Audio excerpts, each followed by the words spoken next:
ಮಾನ್ಯ ವೀಕ್ಷಕರೇ, ಅಳಿದು ಉಳಿದವರು ಕಂಡಂತೆ ಸ್ವಾಗತ ಸುಸ್ವಾಗತ. ನೀವು ವಿಡಿಯೋ ನೋಡಿದ ನಂತರ ನಿಮಗೂ ಅನ್ಸುತ್ತೆ ಅಳಿದು ಉಳಿದವರು ಕಂಡಂತೆ ಅಂತ ಹೇಳಿ. ಯಾಕಂತ ಹೇಳಿದ್ರೆ ಒಂದು ರೆಸಾರ್ಟು, ಅದರಲ್ಲಿ ಒಂದು ಸ್ವಿಮ್ಮಿಂಗ್ ಪೂಲು, ಅದರಲ್ಲಿ 3 ಜನ ಈಜಾಡ್ತಾ ಇದ್ದಾರೆ. ನೋಡ್ತಾ ನೋಡ್ತಾ ಯಾರೋ ಒಬ್ರು ಅಲ್ಲಾಡ್ಲಿಕ್ಕೆ ಶುರು ಮಾಡ್ತಾರೆ ಅಂತ ಹೇಳಿದ್ರೆ ಕೈಕಾಲು ಹೊಡ್ಕೊಳ್ಲಿಕ್ಕೆ ಶುರು ಮಾಡ್ತಾರೆ. ಆಗ ಇನ್ನೊಬ್ರು ಹೋಗ್ತಾರೆ ಅವರನ್ನ ಬಚಾವ್ ಮಾಡ್ಬೇಕಂತ. ಅವ್ರನ್ನ ಹಿಡ್ಕೊಂಡು ಇಬ್ರು ಕೈಕಾಲು ಅಲ್ಲಾಡ್ಲಿಕ್ಕೆ ಶುರು ಮಾಡ್ತಾರೆ. ಅದಾದ ನಂತರ ಇನ್ನೊಬ್ರು ಇದ್ದವ್ರು ಹೋಗ್ತಾರೆ, ಕೈಕಾಲು ಅಲ್ಲಾಡಿಸೋರು ಅವ್ರನ್ನ ಹಿಡಿತಾರೆ. ಆಗ 3 ಜನ ಅದೇ ನೀರಲ್ಲಿ ಪ್ರಾಣ ಬಿಡ್ತಾರೆ. ಇದು ಎಲ್ಲಿ ನಡೆದಿದ್ದು ಅಂತ ಹೇಳಿದ್ರೆ ಇದು ಮಂಗಳೂರಿನಲ್ಲಿ ನಡೆದಂಥದ್ದು. ರೆಸಾರ್ಟಿನ ಸ್ವಿಮ್ಮಿಂಗ್ ಪೂಲ್. ಎಷ್ಟು ಗಂಟೆಗೆ ನಡೆದಿದೆ ಅಂದ್ರೆ ಇವತ್ತು ಬೆಳಗ್ಗೆ 10 ಗಂಟೆಗೆ. 10 ಗಂಟೆಗೆ ನಡೆದಿದೆ. ಯಾರೂ ನೋಡ್ಲಿಲ್ಲಪ್ಪ. ಯಾರಾದ್ರೂ ಇವ್ರನ್ನ ಬಚಾವ್ ಮಾಡ್ಬೋದಿತ್ತಲ್ಲ. ಸ್ವಿಮ್ಮಿಂಗ್ ಪೂಲ್ ಇಷ್ಟು ಚಿಕ್ಕದಿದೆ, ನೀರಿಷ್ಟು ಟ್ರಾನ್ಸ್ಪರೆಂಟ್ ಆಗಿದೆ, ಯಾಕೆ ಯಾರಿಗೂ ಏನು ಗೊತ್ತಾಗ್ಲಿಲ್ಲ ಅಂತ ಹೇಳಿದ್ರೆ ಇದು ಒಂದು ದುರಂತ. ಏನಂತ ಹೇಳಿದ್ರೆ ಇತ್ತೀಚೆಗೆ ಬೇಕಾದಷ್ಟು ಹೋಮ್ ಸ್ಟೇಗಳು, ರೆಸಾರ್ಟ್ಗಳು ಎಲ್ಲ ಆಗ್ತವೆ. ಎಲ್ಲನೂ ಸ್ಪೆಷಾಲಿಟಿ ಬೇಕಂತ ಹೇಳಿ ಎಲ್ಲನೂ ಮಾಡ್ತಾರೆ. ಆದಷ್ಟು ಈ ವೀಕೆಂಡಿಗೆ ಬರಲಿ ಅಂತ ಹೇಳಿ ಸ್ವಿಮ್ಮಿಂಗ್ ಪೂಲ್ ಇಡ್ತಾರೆ. ಆದರೆ ಸ್ವಿಮ್ಮಿಂಗ್ ಪೂಲ್ ಹೋಗೋ ಮೊದಲು ಸ್ವಿಮ್ಮಿಂಗ್ ಪೂಲಲ್ಲಿ ಹೇಗೆ ಬಳಸಬೇಕು, ಯಾವ ಜಾಗದಲ್ಲಿ ಆಳ ಜಾಸ್ತಿ ಇದೆ, ಎಲ್ಲಿ ಆಳ ಕಡಿಮೆ ಇದೆ, ಈಜು ಬರಲಾರ್ದವರು ಎಲ್ಲಿ ನಿಂತ್ಕೋಬೇಕನ್ನು ಹೇಳೋದಿಲ್ಲ.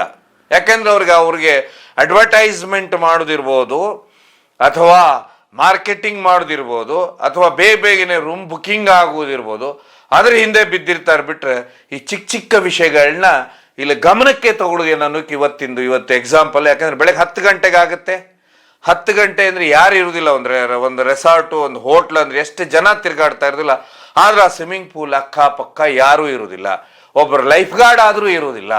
ಅದೆಲ್ಲದಕ್ಕಿಂತ ದುರಾದೃಷ್ಟ ಅಂತ ಹೇಳಿದ್ರೆ ಆ ಸ್ವಿಮ್ಮಿಂಗ್ ಪೂಲ್ ಅಂದ ಕೂಡಲೇ ಏನು ಒಂದು ಭಾಗದಲ್ಲಿ ತುಂಬಾ ಕಡಿಮೆ ಆಳ ಇರುತ್ತೆ. ಅಂದ್ರೆ ಈಜ್ ಬರಲಾರ್ದವರು ಸುಮ್ಮನೆ ಅಲ್ಲಿ ನೀರಲ್ಲಿ ನಿಂತ್ಕೊಳ್ಳೋದಕ್ಕೋ ಅಥವಾ ಕೈಕಾಲು ಹೊಡೆಯೋದು ಪ್ರಾಕ್ಟೀಸ್ ಮಾಡೋದಕ್ಕೋ ಇರುತ್ತೆ.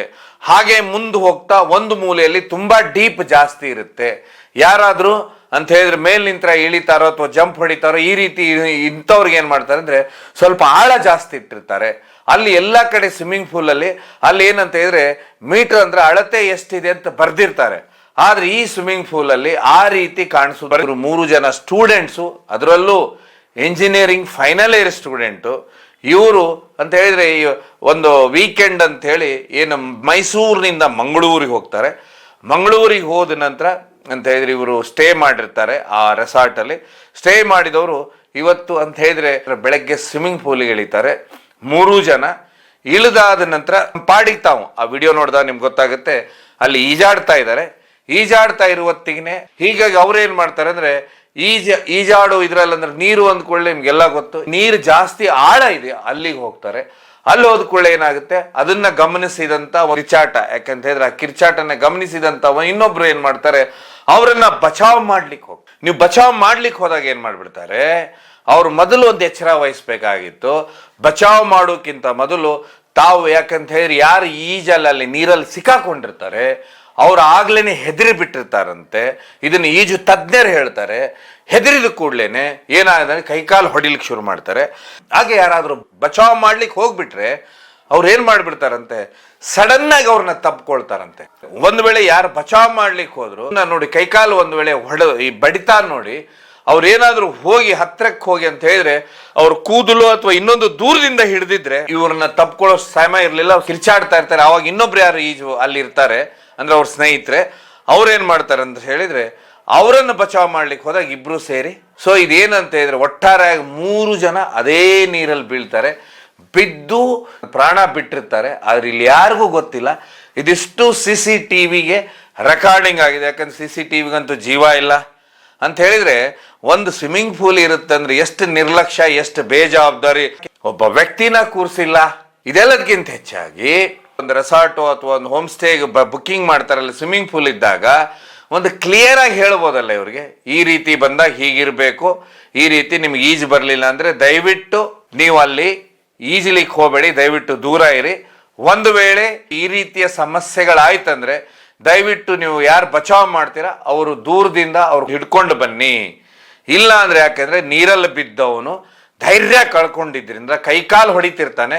ಸಡನ್ ಆಗಿ ಬಚಾವ್ ಮಾಡ್ಲಿಕ್ಕೆ ಹೋದವನ್ನ ಕೈಕಾಲು ಅವನ್ನ ಹಿಡ್ಕೊಳ್ತಾನೆ, ತಪ್ಕೊಂಡ್ಬಿಡ್ತಾನೆ. ತಪ್ಕೊಂಡಾಗ ಏನಾಗ್ಬಿಡುತ್ತೆ ಅಂದ್ರೆ ಇಬ್ರು ಸೇರಿ ನೀರಲ್ಲಿ ಹೋಗ್ತೀರಾ. ಆಗ ಇನ್ನೊಬ್ರು ಯಾರು ಬಚಾವ್ ಮಾಡ್ಲಿಕ್ಕೆ ಬಂದ್ರೆ ಈ ಸೇಮ್ ಘಟನೆ ಬೆಳಗ್ಗೆ 10 ಗಂಟೆಗೆ ನಡೆಯುತ್ತೆ. ಹೀಗಾಗಿ ಯಾಕಂತ ಹೇಳಿದ್ರೆ 3 ಇಂಜಿನಿಯರಿಂಗ್ ಕಾಲೇಜ್ ಸ್ಟೂಡೆಂಟ್ಸು, ಅದೂ ಫೈನಲ್ ಇಯರು. ತಂದೆ ತಾಯಿ ಎಷ್ಟು ಕನಸು ಕಟ್ಕೊಂಡಿರ್ತಾರ ಮಕ್ಕಳ ಮೇಲೆ. ಆಮೇಲೆ ಎಲ್ಲ ಯಾವ ಕಾಲೇಜಲ್ಲಿ, ಈ ಕಾಲೇಜಲ್ಲಿ ಸ್ಟಡಿ ಮಾಡಬೇಕು, ಆ ಕಾಲೇಜಲ್ಲಿ ಸ್ಟಡಿ ಮಾಡಿಸ್ಬೇಕು, ಸುಮಾರು ಲಕ್ಷಾಂತರ ರೂಪಾಯಿ ದುಡ್ಡು ಖರ್ಚು ಮಾಡಿ ಅಡ್ಮಿಷನ್ ಮಾಡಿಸಿರ್ತಾರೆ. ನಿಮ್ಗೆಲ್ಲ ಗೊತ್ತು. ಇವತ್ತು ಅಬ್ಬಬ್ಬಾ ಅಂತ ಹೇಳಿದ್ರೆ ಒಂದು ಮನೆಯಲ್ಲಿ ಎಷ್ಟು ಮಕ್ಕಳಿರ್ತಾರಂತ ಹೇಳಿ ಎಷ್ಟೊಂದು ಅವ್ರಿಗೆ ಒಂದು ಸಿಡಿಲ್ ಬಡ್ದಾಗ ಆಗಿರ್ಬೋದು. ಅದನ್ನು ಕೇವಲ ಏನಿಲ್ಲ, ಒಂದು ಮುಂಜಾಗ್ರತಾ ಕ್ರಮವಿಲ್ಲದಕ್ಕೋಸ್ಕರ, ಬೇರೆ ಏನೇನೂ ಅಲ್ಲ. ಇಲ್ಲಿ ಮುಂಜಾಗ್ರತಾ ಕ್ರಮ ಇದ್ದು ಬಿಟ್ರೆ ಈ ಸಮಸ್ಯೆಗಳೇ ಆಗೋದಿಲ್ಲ. ಯಾಕಂತ ಹೇಳಿದ್ರೆ ಇದಕ್ಕೆ ಹೇಳೋದು, ಇವತ್ತಿನ ರೆಸಾರ್ಟ್ಗಳು ತಾವೇನು ಮುನ್ನೆಚ್ಚರಿಕೆ ತಗೊಳ್ಬೇಕು ಒಂದು ಮರ್ತು ಬಿಟ್ಟಿರ್ತಾರೆ. ಅದಕ್ಕೆ ಸ್ಪಷ್ಟವಾಗಿ ಉದಾಹರಣೆ ಅನಿಸುತ್ತೆ. ಯಾಕಂದ್ರೆ ಇಲ್ಲ ಅವರು ಎಲ್ಲ ಈ ದೇಹನ ಎತ್ತಿದಾಗ, ಆ ಪರಿಸ್ಥಿತಿ ನೋಡಿದಾಗ, ವಿಡಿಯೋ ನೋಡಿದಾಗ ಅನಿಸುತ್ತೆ ಸುರಕ್ಷತಾ ಕ್ರಮ ಯಾವ ರೀತಿ ಇದೆ ಅಂತ ಹೇಳಿ. ಒಟ್ಟಾರೆಯಾಗಿ ಎಲ್ಲರೂ ಕಟ್ಟಿಸ್ತಾರೆ, ಎಲ್ಲ ಮಾಡ್ತಾರೆ, ಒಟ್ಟು ಎಲ್ಲರಿಗೂ ಬಿಸ್ನೆಸ್ ಆಗಬೇಕು, ವ್ಯಾಪಾರ ಆಗಬೇಕು. ಅದೇ ಆ ಪ್ರಾಣಗಳು ಎಷ್ಟು ಮುಖ್ಯ. ಇವತ್ತೇನ ಪಾಪ ಜೀವ ಎಲ್ಲ 3 ಜನ ಬಿಟ್ಟಿದ್ದಾರೆ, ಅವರ ತಂದೆ ತಾಯಿಗಳಿದ್ದಾರೆ, ಅವರಿಗಿದು ತುಂಬಲಾರ್ದ ನಷ್ಟ. ಯಾಕಂದ್ರೆ ಅವರೆಲ್ಲ ಮುಂದೆ ಇಂಜಿನಿಯರ್ ಆಗಿ ಈ ದೇಶದ ಅದ್ಭುತ ನಾಗರಿಕರಾಗಬೇಕಾದವರು ಕೇವಲ ಯಾವುದೋ ಒಂದು ಈ ರೀತಿಯ ಒಂದು ಸ್ವಿಮ್ಮಿಂಗ್ ಪೂಲಲ್ಲಿ, ಅದನ್ನು ಯಾವುದೋ ನದಿ, ಕೆರೆ, ಸಮುದ್ರ ಅಲ್ಲ, ಸ್ವಿಮ್ಮಿಂಗ್ ಪೂಲಲ್ಲಿ ಈ ಘಟನೆ ನಡೀತಂದ್ರೆ ಇನ್ನೊಂದು ನಿಮಗೆ ಮುಂದೊಂದು ವಿಡಿಯೋ ಬರುತ್ತೆ. ಯಾಕಂದ್ರೆ ನೀವು ಈ ವಿಡಿಯೋದಲ್ಲಿ ಹೇಗೆ ಬಚಾವ್ ಮಾಡ್ಲಿಕ್ಕೆ ಹೋದವರು ಯಾವ ರೀತಿ ಅಂತ ಹೇಳಿದ್ರೆ 3 ಜನ ನೀರಲ್ಲಿ ಹೋಗ್ತಾರೆ ಅನ್ನೋದು ಈ ವಿಡಿಯೋ ತೋರಿಸಿದ್ರೆ. ಇನ್ನೊಂದು ವಿಡಿಯೋ ಇದೆ, ಈ ವಿಡಿಯೋನ ನೋಡಿ. ಈ ವಿಡಿಯೋದಲ್ಲಿ ಒಬ್ಬ ವ್ಯಕ್ತಿ ನೀರಲ್ಲಿ ಬಿದ್ದರೆ ಹೇಗೆ ಅವನ್ನ ತರಬೇಕು ಅನ್ನುವಂಥದ್ದೊಂದು ಡೆಮೋ ಇದೆ, ದಿನೇಶ್ ಕಾರ್ವಿ ಅವ್ರದ್ದು. ದಯವಿಟ್ಟು ನೋಡಿ. ಮುಂದಾದರೂ ರೆಸಾರ್ಟು, ಹೋಮ್ ಸ್ಟೇಗಳು, ಸ್ವಿಮ್ಮಿಂಗ್ ಪೂಲ್ ಹೋಗುವ ಮೊದಲು ಎಚ್ಚರವಾಗಿರಿ. ಅಲ್ಲಿ ಯಾರಾದರೂ ಗಾಡಿದಾರ ನೋಡಿ, ಅಳತೆ ನೋಡಿ, ಇಲ್ಲ ಮಾಹಿತಿ ಇಲ್ಲ ಅಂದರೆ ದಯವಿಟ್ಟು ಮಾಹಿತಿ ಕೇಳಿ. ಇಲ್ಲ ಇದನ್ನ ಮತ್ತೆ ಪೇರೆಂಟ್ಸು ತಮ್ಮ ಮಕ್ಕಳನ್ನ ಕಳಿಸೋ ಹೊತ್ತಿಗೆ ದಯವಿಟ್ಟು ಮನೇಲಿ ಹೇಳಿ ಕಳಿಸಿ. ಈ ರೀತಿ ಎಲ್ಲಾದರೂ ಹೊರಗೆ ಹೋದಾಗ ವೀಕೆಂಡಿಗೆ ದಯವಿಟ್ಟು ಅವ್ರು ಯಾವ ರೀತಿ ಜಾಗೃತೆ ವಹಿಸ್ಬೇಕಂತೇಳಿ ತಾವು ಹೇಳಿ. ಇದು ಕೇವಲ ಜನಜಾಗೃತಿಗೋಸ್ಕರ. ಒಂದು ಅಹಿತಕರ ಘಟನೆ ನಡೆದಿದೆ. ಘಟನೆ ಪ್ರಕಾರ ಬೆಳಿಗ್ಗೆ 10 ಗಂಟೆಗೆ 3 ಜನ ಹುಲಿಗಳು ಇಲ್ಲಿ ಈಜುಗೆ ಸ್ವಿಮ್ಮಿಂಗ್ ಪೂಲ್ಗೆ ಎಂಟರ್ ಆಗಿದ್ದರು. ಆವಾಗ ಆಡುವಾಗ ಸ್ವಲ್ಪ ಮುಂದೆ ಹೋಗಿ ಸ್ವಲ್ಪ ಒಂದು ಮುಂದೆ ಡೆಪ್ತ್ ಇತ್ತು, ಅಲ್ಲಿ ಒಬ್ಬಳು ಹುಡುಗಿಯನ್ನು ಸಿಕ್ಕಾಕೊಂಡ್ರು. ಅವಳಿಗೆ ಈಜು ಬರ್ತಿರ್ಲಿಲ್ಲ, ಅವ್ರಿಗೆ ಸೇವ್ ಮಾಡಲಿಕ್ಕೆ ಇನ್ನೊಬ್ಬರು ಹೋಗಿದ್ರು. ಆ್ಯಂಡ್ ದೆನ್ ಆ್ಯಕ್ಚುಲಿ 3 ಜನಕ್ಕೆ ಸ್ವಿಮ್ಮಿಂಗ್ ಬರ್ತಿರ್ಲಿಲ್ಲ. ದೆನ್ ಇಬ್ಬರಿಗೆ ಸೇವ್ ಮಾಡಲಿಕ್ಕೆ 3ನೇ ಹುಡುಗಿ ಹೋದಾಗ 3 ಜನ ಅಲ್ಲಿ ಮುಳುಗಿ ಇದು ಆಕ್ಸಿಡೆಂಟಲ್ ಟೌನಿಂಗಲ್ಲಿ ಡೆತ್ ಆಗಿದೆ. ಮೂಲತಃ ಮೈಸೂರಿಂದ ನಿನ್ನೆ ಬೆಳಿಗ್ಗೆ ಇಲ್ಲಿ ಚೆಕ್ ಇನ್ ಮಾಡಿದರು ಮತ್ತು ಎಲ್ಲ engineering college final year students. So ಇವತ್ತು ಇದು ಸ್ವಿಮ್ಮಿಂಗ್ ಮಾಡುವಾಗ ಈಗ ಘಟನೆ ಆಗಿದೆ. ಸಾಮಾನ್ಯವಾಗಿ ರಿಸಾರ್ಟ್ಸಲ್ಲಿ ಅಥವಾ ಯಾವುದೋ ಕಡೆ ಸ್ವಿಮ್ಮಿಂಗ್ ಪೂಲ್ ಇದ್ದರೆ ಕೆಲವು ಕಂಡೀಷನ್ಸನ್ನು, ಮಿನಿಮಮ್ ಕಂಡೀಷನ್ಸ್ ಇರ್ತದೆ. ಸೇಫ್ಟಿ ಕಂಡೀಷನ್ಸ್, ಲೈಫ್ ಸೇವಿಂಗನ್ನು ಎಕ್ವಿಪ್ಮೆಂಟ್ಸ್ ಇರಬೇಕು, ಲೈಫ್ ಗಾರ್ಡ್ ಇರಬೇಕು ಮತ್ತು ಡೆಪ್ತ್ ಮೆನ್ಷನ್ ಮಾಡಿರಬೇಕು. ಇಲ್ಲಿ ಜಾಗದ ಪರಿಶೀಲನೆ ಮಾಡುವಾಗ ಪ್ರಾರಂಭಿಕ ಮಾಹಿತಿ ಪ್ರಕಾರ ಅಲ್ಲಿ ಲೈಫ್ ಗಾರ್ಡ್ ಯಾರೂ ಇರಲಿಲ್ಲ. ಜೊತೆಗೆ ಡೆಪ್ತ್ ಬಗ್ಗೆ ಮಾಹಿತಿ ಕೂಡ ಇವರು ಮೆನ್ಷನ್ ಮಾಡಿಲ್ಲ ಸ್ವಿಮ್ಮಿಂಗ್ ಪೂಲಲ್ಲಿ. ಸೊ ಇದು ಕೆಲವು ಲೆಪ್ಸಸ್ ನಮ್ಮ ಕೈ ಕಂಡು ಬರ್ತಾಯಿದೆ. ಫೈನಲ್ ಸ್ಟೂಡೆಂಟ್ಸ್ ಫ್ರೆಂಡ್ಸ್ ಇವರು. ಆ್ಯಂಡ್ ಇಲ್ಲಿ ಈ ವೀಕೆಂಡ್ಗೆ ಬಂದಿದ್ದರು. ಮೆಂಬರ್ಸ್ಗೆ ಇನ್ಫಾರ್ಮ್ ಮಾಡಿದ್ದೀವಿ, ಎಲ್ಲರೂ ಈಗ ಬರ್ತಾರೆ. ಸೊ ಖಂಡಿತ ಇದು ಲೆಪ್ಸಸ್ ಇದೆ. ಯಾಕೆಂದರೆ CCTVಯಲ್ಲಿ ಫುಟೇಜ್ ನಾವು ಕೂಡ ನೋಡುವಾಗ ಅವರು ಎಲ್ಲ ಕೂಗಾಡ್ತಾ ಇದ್ದಾರೆ, ಬೊಬ್ಬಿ ಹೊಡಿತಾ ಇದ್ದಾರೆ. ಬಟ್ ಸೇವ್ ಮಾಡಲಿಕ್ಕೆ ಯಾರೂ ಬರಲಿಲ್ಲ. ಬಹುಶಃ ಒಳಗಡೆ ಯಾರು ಇರಲಿಕ್ಕೆ ಇಲ್ಲ ಅಥವಾ ಕೊಡ್ತಾ ಇರ್ಬೋದು, ಅದು ಈಗ ನೋಡಬೇಕು. Thank you.